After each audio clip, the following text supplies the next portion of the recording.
Welcome to Light's Vigil Tarot. My name is Ashley, and I'm so glad that you're here.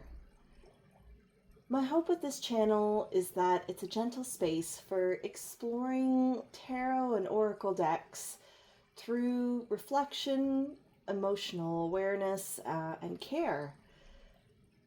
Today, I'll be sharing my experience with this deck, Call of the Morrigan Oracle, and how it reads intuitively, how it feels emotionally, and, who it may support in different seasons of life.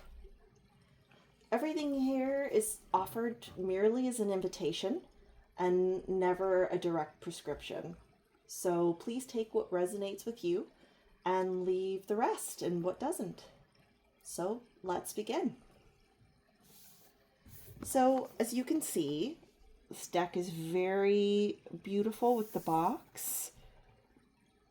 The deck is created by Stephanie Woodfield and Karen Storminger, and the art is by Naomi Cornock. I love the box that it comes in. It's a very sturdy box. And the Morrigan has always called to me, and hence the reason why I got this deck. So let's pop her open.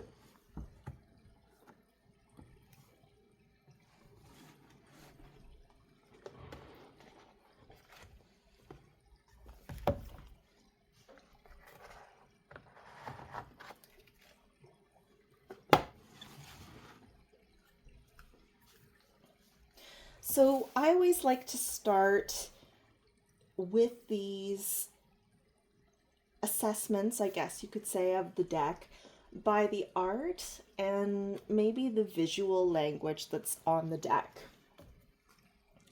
So I'm a huge crow person, so that was one of the things that brought me to this deck. The art is very watercolor, very stunning.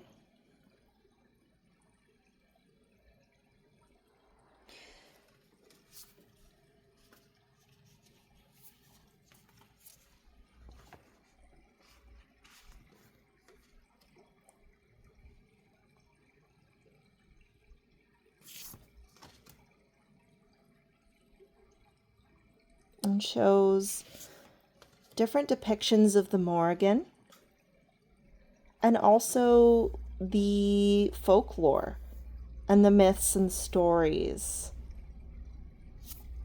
surrounding her and essentially what wisdom they bring. It's a very meditative deck that has a lot of depth and a lot of truth. It's also visually very striking. That was one of the things that at first I wasn't 100% sure if I felt comfortable with. But I think that's one of the things that's the very important part about this deck is you're not supposed to feel comfortable. It's supposed to move you, and however that shows up. And I feel art's very much like that. It's sometimes unsettling. And it brings up emotions and feelings and things that might be under the surface for us to process, for us to meditate on.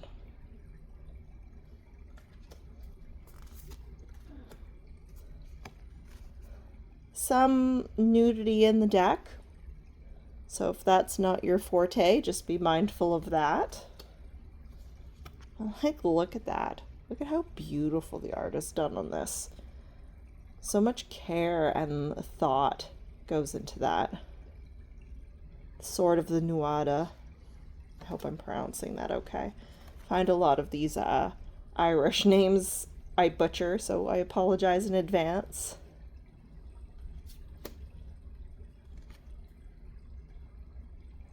There's some scenes of Micah there.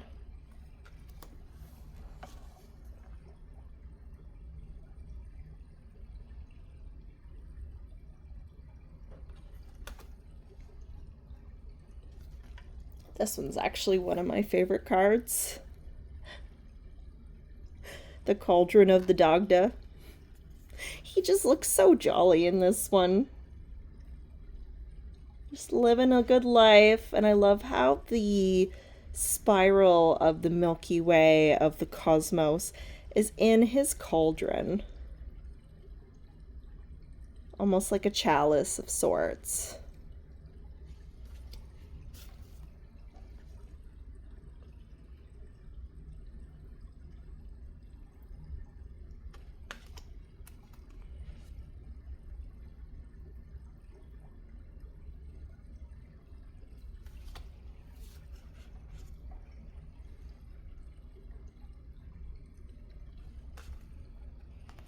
And this one's also very beautiful. Every time I see this one, I think of like Soul Tribe, right? Finding your people. And this deck has been very beautiful to work with. Very elegant. Morrigan in her, one of her many selves.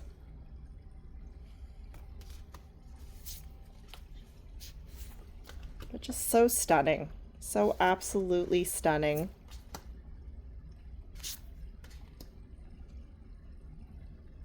I always see this one and I think of Gimli from Lord of the Rings. Just dwarf energy right there.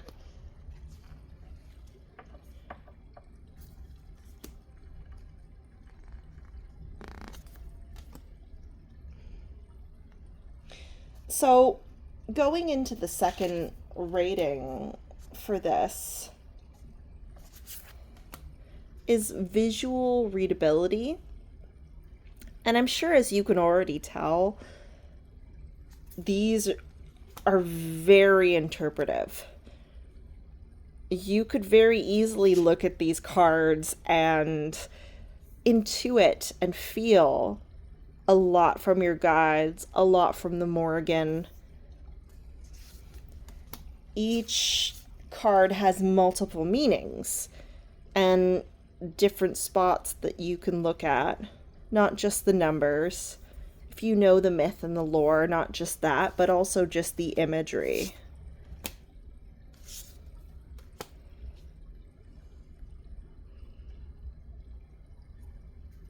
The emotion is encapsulated in these.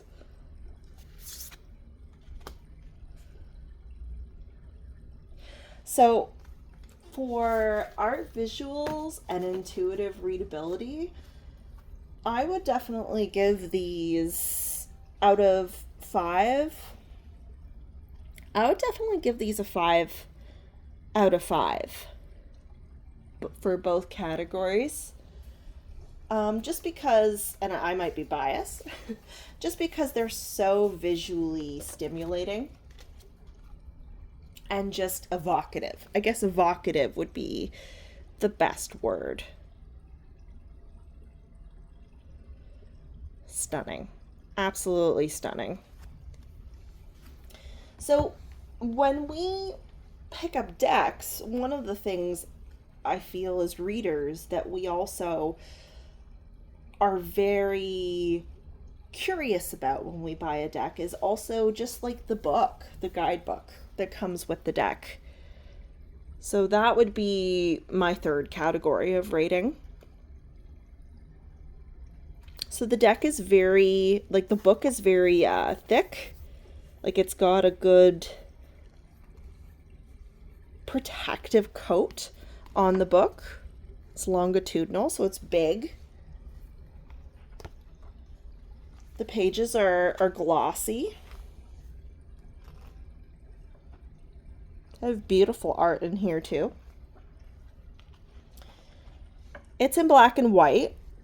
Some of you may not like that. Some of you may.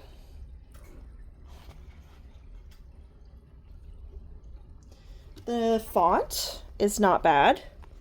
It's actually quite big. So its readability is easy to do.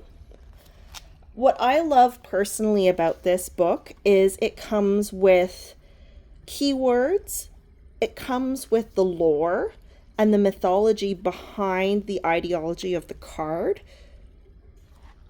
And then it also comes with a divinatory meaning. And it also comes with a spell or a meditation based on the card and what you might be able to take from this reading. And it does so for each card. It also goes into different suits, even though it's an oracle deck. So otherworldly guides,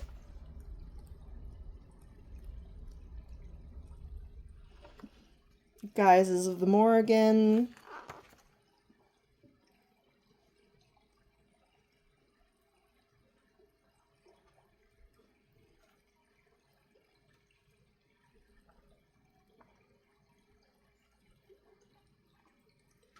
truly stunning, honestly.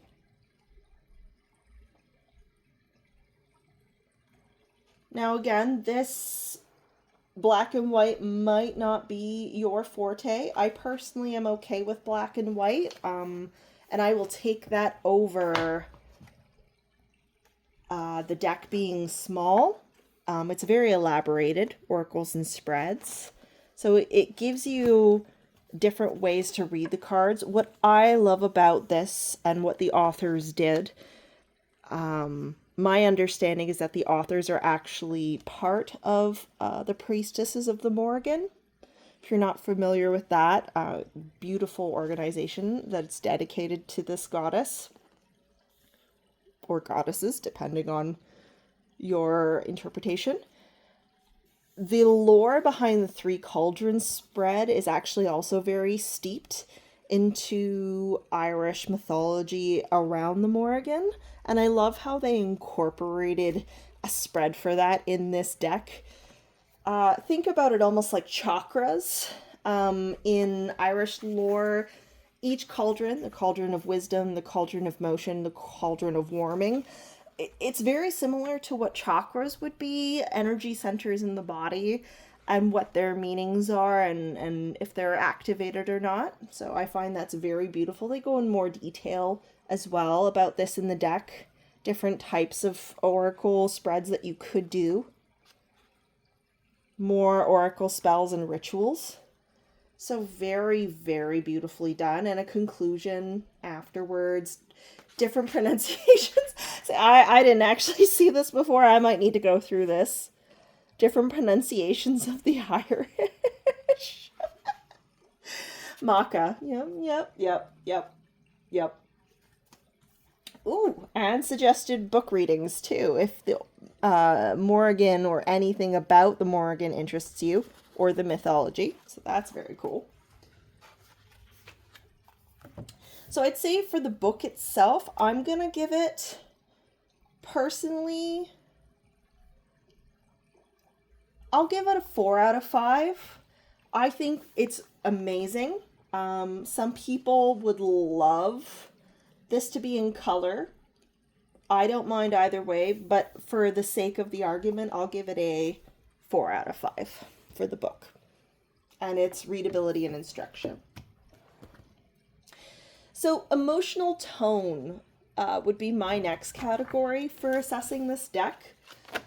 And this is because as a death doula and as a therapist, working together with clients, understanding someone's emotional state and where they're at and how certain things could potentially trigger someone through their healing journey, I think emotional tone and gentleness and trauma awareness are an important category to have in this deck or in all decks when you're assessing it. So those will be my 2 next reviews. So I'd say for the emotional tone or the gentleness of this deck, it's pretty intense. Like, what I love about this deck, and some people might love it and some people might hate it, is it doesn't mess around. Like, it gets right to the point. There's, blood, there's gore, there's battles and war, there's very sexually explicit imagery and tones. Some people might say there's savagery, but I also feel that the Morrigan unfortunately gets a bad rap. And what is the flip side of that when we're thinking about a deck or when we're trying to interpret it is strength, right? Fire not only burns, but it cleanses. Fire not only spreads quickly, but it also will cleanse us and give us warmth. You know, without heat, a lot of our movements, a lot of our growth, even as a species, would not have been there, right? But it offers emotional strength. Emotional strength, the remembrance that in any battle, sometimes things are worth fighting for. And when to fight, when anger or these intense emotions, when used positively and transmuted effectively, how they can be helpful to invoke change. And how after the war is done, after the fighting and the grief and everything is spent, remembering to rest. Remembering to process our trauma, our grief, our loss, all the things that we've gone through. Picking up the debris and the remains and moving forward and building from what we have and being grateful that we're alive. Growth, the cycles of rebirth and renewal, right? So like every topic, there's always a mirror. There's always a flip side, right? It's just on how we choose to look at it and what our perspectives are, right? But this deck is very, very evocative. This might honestly trigger some people. And if that's not something that you're ready to work with right away, this might be a deck to put on the back burner, to pick up when you feel comfortable, or maybe even to learn a little bit more about the Morrigan in her many forms and shapes before you pick up the deck, so maybe it's more attuned to you. Or this may just not be a deck that you want to use, and that's okay too. That's why this channel is here, is to go over this and to see if it's a good fit. So for emotional tone and gentleness, I guess that's how you'd scale that. So if we were to scale 5 as gentle as it could be, and 1 as in like it's pretty intense, I would put this as like a 1. This is a pretty intense deck. Now, again, I'm cool with that. And some of you, that might be a 5. Some of you, that might be like, yeah, this is perfect. So I will let you evaluate that in the category of what you feel would be a good fit. And trauma and grief sensitivity, if we were to use the same assessment for the category, I'd also give it a 1, in the sense that it's going to be very evocative. It's going to bring up a lot of emotions. That's the whole point of the deck, is to invoke those feelings so that they can be meditated upon, journaled, reflected, to stir that up within you. That's very much the Morrigan. So that might be great for you. That might not be great for you. So see how that feels, see how that lands in your body, in your mind, in your psyche. Now, the next review that I'm going to go into is usability. As a reader, if you maybe have a YouTube channel or you do tarot with people for a living, this next topic is usability. So how does the deck feel? So it's an average size oracle deck. I like the shuffle of it. It shuffles very nicely. It's not too hard on my wrists, depending on how you want to shuffle it. Like, it's pretty good cardstock, pretty solid. It's like very thick. Like, I don't know if you can see that on my camera. It's trying to focus, but it's very good cardstock, so it's good quality. It's also matte, which is what I love. Like, there's a little sheen on it for sure, but it's matte. It's not glossy. It's gonna pick up okay on your camera if you're filming stuff. So that's what I like about it too. It feels nice. It feels very soft. It's got a nice feel.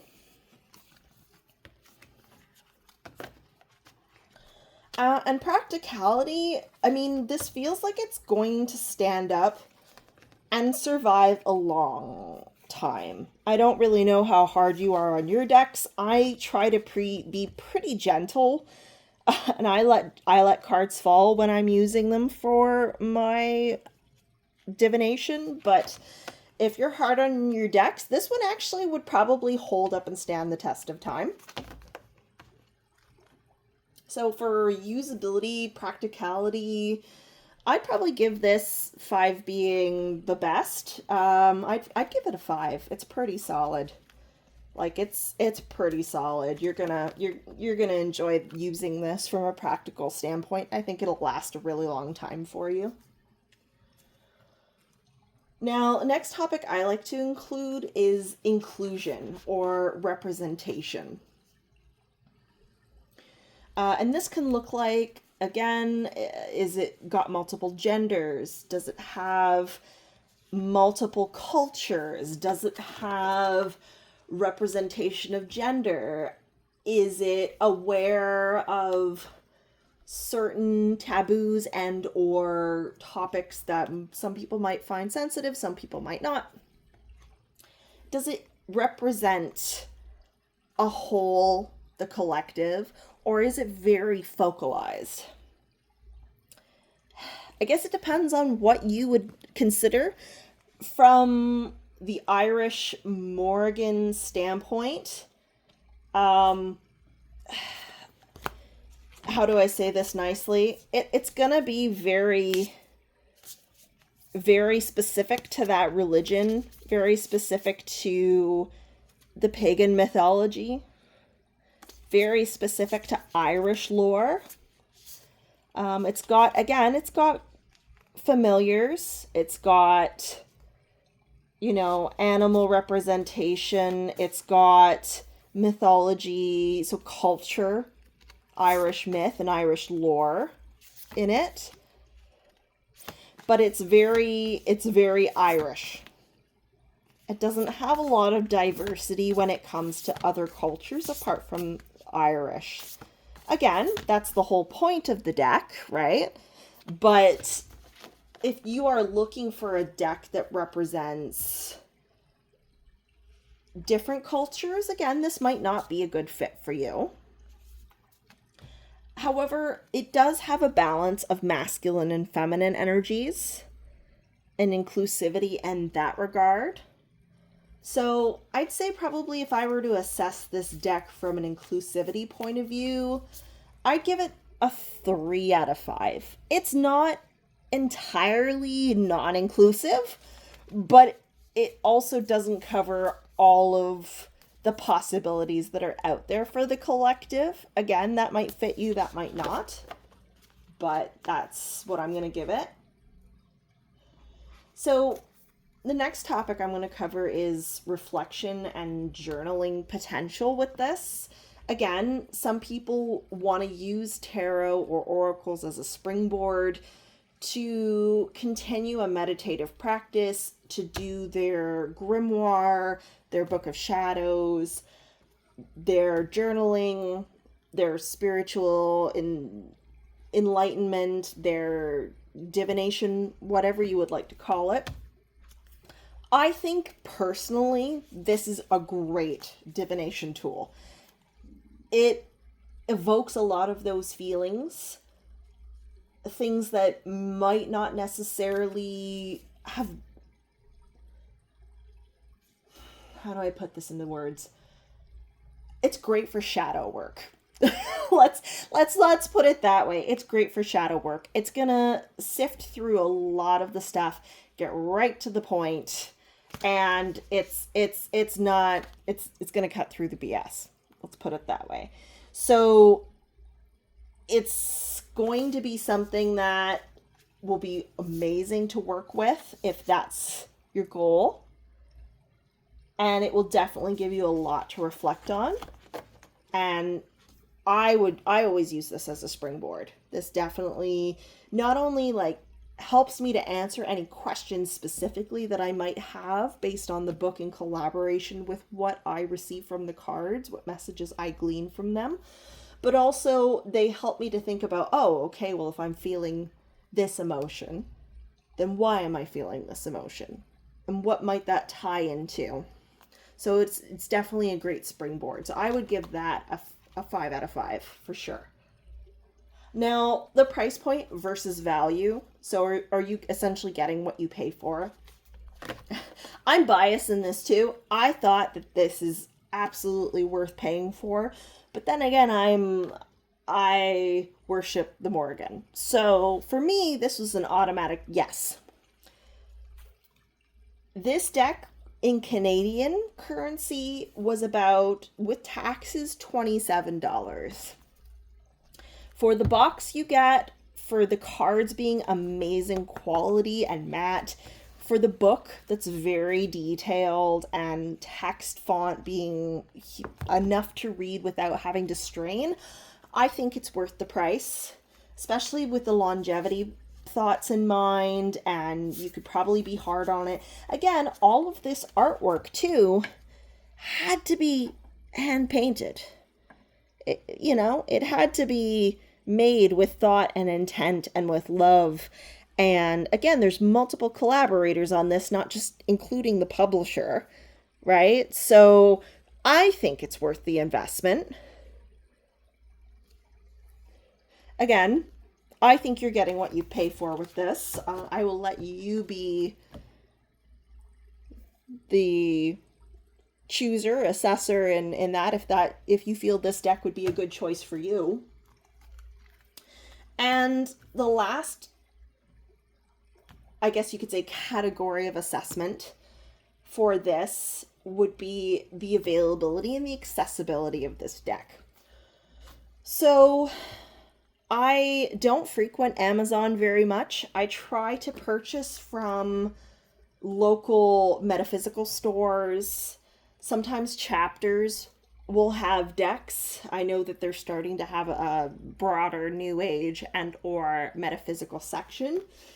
I believe this is on Amazon. I believe you could get this on Amazon. I got this in my metaphysical deck store, my metaphysical store in general, pretty easily, and they were able to order this in even if they didn't have it. So take that as well with a grain of salt for the price. Maybe it's cheaper elsewhere. So it was pretty fairly readily available. I didn't even know when the printing date of this was. Like, when was this made? Now you guys have got me curious. Let's see. Oh, and it's Llewellyn. So, again, metaphysical stuff. Printing. Okay, so the first edition was made in 2024. So, quite recent. Within the last year and a half, give or take. So, it's still a fairly new deck. So accessibility would probably still be fairly easy. You should still be able to get it fairly well. So for the price point and value and availability and accessibility, I'd give those both a 5. Maybe availability a 4 because this is a very niche deck. So yeah, I'd say price point. You know what? Let me backtrack. Because most decks, yeah, I would say most Oracle decks would probably, if you're getting it from a metaphysical store, put you anywhere between, anywhere from like $25 to $40 Canadian. Convert that as you will. So I'd say, yeah, I'd say the price point, maybe a 4 if you would like a cheaper deck. I'd say, yeah, probably a 4 out of 5, and availability and accessibility would also probably be a 4 out of 5, just because, again, it's a very specific, very niche deck. If you're looking for materials on the Morrigan. Now, with all of this in mind, and reflecting on all of this, one thing I'd like to touch on is, again, if you're new to tarot and oracle readings and you want a good deck to start with, what decks would be a good deck? Or is it beginner friendly? Or is it something a little bit more for experienced readers? This one, I personally wouldn't say it's for beginners. If this was the first deck that anyone ever got me or I bought for myself, I mean, when I first started reading, I probably would not have bought this for myself. This would have really intimidated me. But again, it depends on where you are in your journey. It depends on where you are in your craft, in your spiritual experience, right? So I'd say this is probably someone who's intermediate, who has a little bit more experience, or someone who is very experienced and is knowing what exactly they're looking for in a deck. Again, it being niche, I think that's something that, yeah, would be maybe not so beginner friendly. So with all of these thoughts in mind, being cautious of the graphic imagery, the evoking emotional tones, and potentially a traumatic triggers, to put it in a specific word. This is a use with caution deck. Use at your own discretion, and with foreknowledge that this might bring up a lot of emotions and shadow work to be processed. That's one of the reasons why I wanted to start this channel, was to go through decks and to let people know before they buy a deck if it's a good fit for them. And then that way, if you do love the deck and you're like, yeah, that's exactly what I'm looking for, then you can walk into your store and be like, I want this one, please. And you'll know that every penny you spent is exactly what you've been wanting. And for me, personally, this deck was that. Love it. Many hugs and emotional, etherical, happy high fives to the people who created this deck. Mwah. Absolutely gorgeous. So I guess final thoughts. It's a thumbs up for me. I love this deck. This deck is ideal if you love shadow work and you're wanting to do the hard stuff. If you love crows, if you love very graphic decks, this one would definitely be it for you. If you love Irish lore, this would be ideal for you. Maybe not so ideal for people who are not in that stage of their journey yet, or who are wanting something maybe a little bit more in their emotional and or spiritual journey. So I'll leave it at that. So thank you so very much for spending this time together with me. I'm hoping that this review helped you to be a little bit more clear about whether this deck, the Call of the Morrigan Oracle, if it's right for you and if it'll support you in your journey. If you have any questions, or if you've personally worked with this deck, I would love to hear your experiences working with it in the comments below, and how you feel about the deck personally. And also, if there are any decks that you love using that you would love me to review, to go over, please also pop that in the comments. I would love to hear from the community. I want this to be a safe and inclusive space, so please do so. Until the next time, or in the next video, I hope you take very gentle care of yourself, that you show yourself the same warmth you show others.